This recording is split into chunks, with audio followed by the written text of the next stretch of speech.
The First-Class Mage Exam is intentionally built to reveal a mage's internal framework, how they think, how they react, and what principles guide their decisions. The association already possesses extensive records on raw magical strength, spell variety, and field performance. What they cannot measure through standard documentation is judgment under uncertainty. That is why the exam structure prioritizes open-ended scenarios, unclear rules, and unpredictable interactions. These conditions force candidates to rely on instinct and philosophy rather than rehearsed techniques.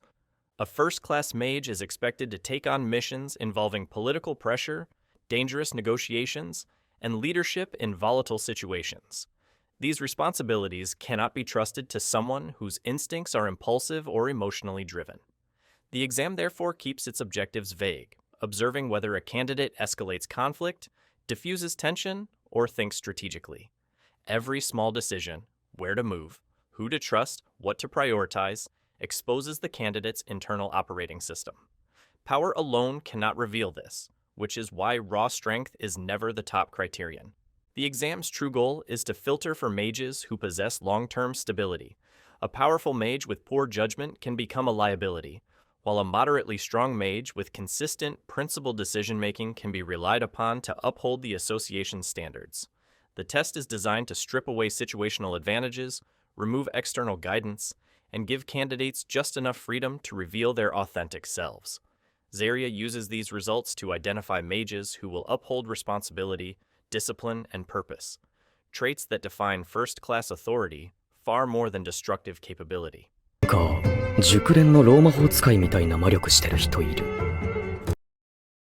Stille Hunt is intentionally crafted as an unstructured exercise.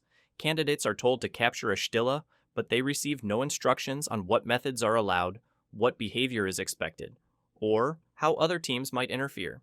This lack of guidance is deliberate. By keeping the objective simple and the context undefined, the exam forces mages to reveal how they naturally interpret competition.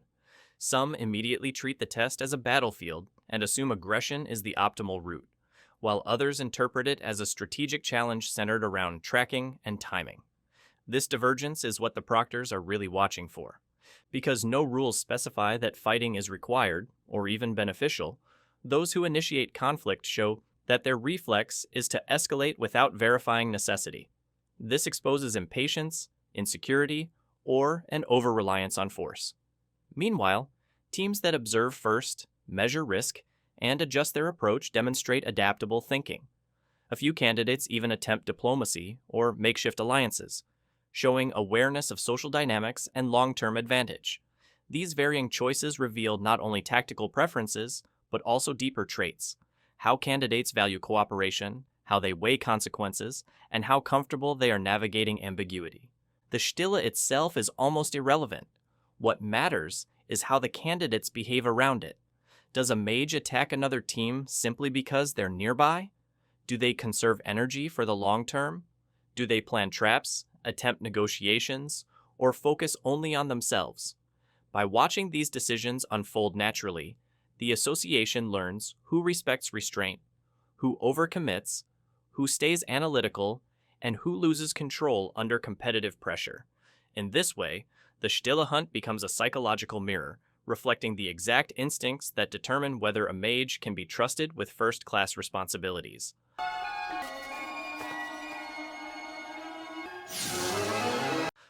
The dungeon stage is designed to push mages into prolonged, multi-layered stress.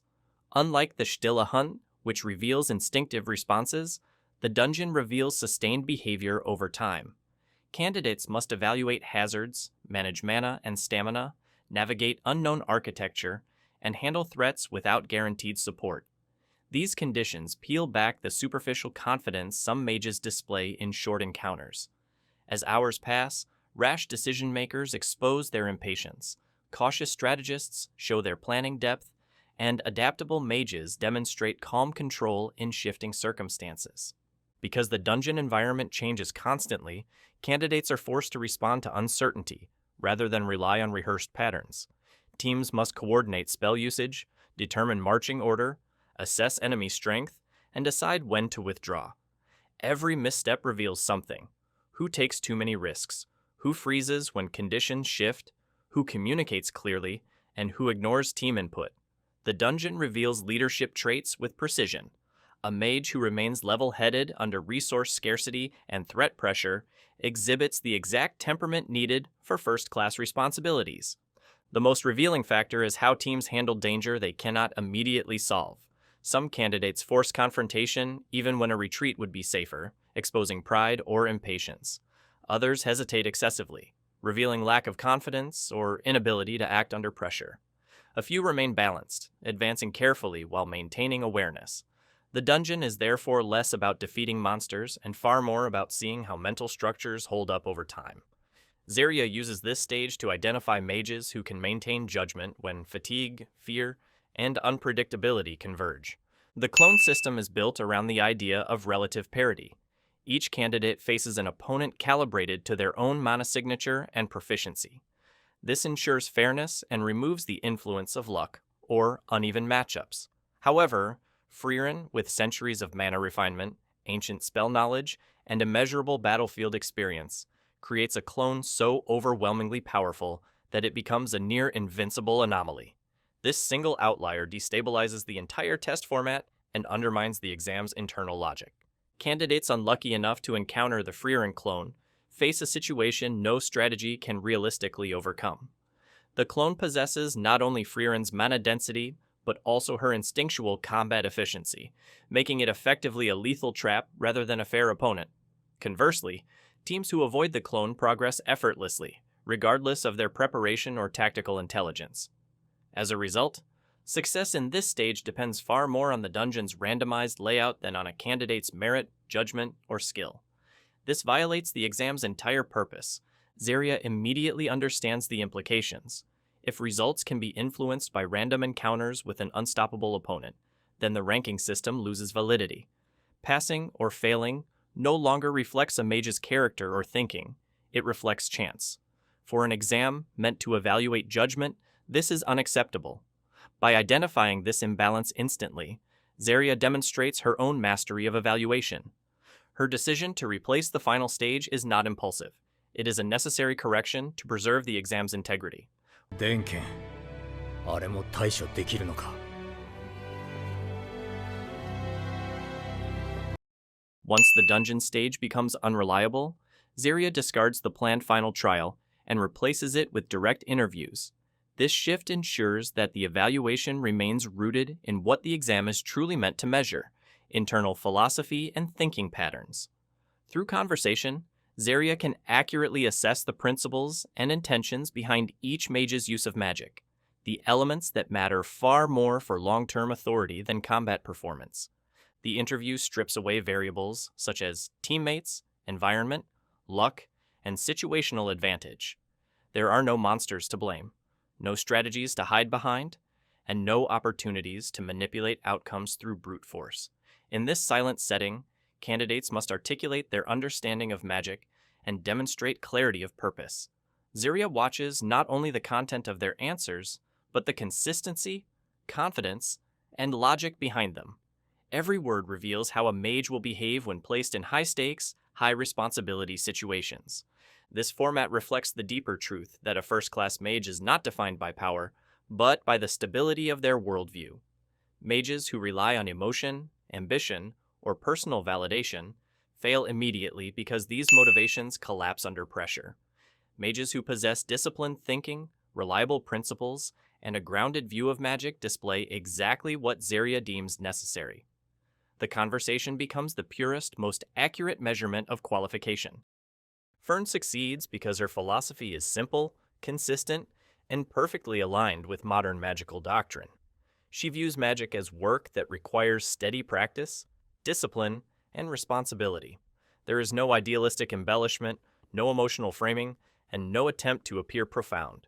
She answers Zarya's question plainly, and that honesty reflects a stable foundation, a trait far more important than raw power. Her mindset demonstrates that she does not seek recognition, dominance, or self-fulfillment through magic. Instead, she treats magic as a craft that must be maintained with care. This approach mirrors the association's values, which emphasize restraint and purpose over dramatics or personal expression. Fern's clarity shows that she will not misuse her authority or let emotions compromise her decisions in dangerous situations. Zarya recognizes that Fern's answer reflects not only discipline, but also replicability.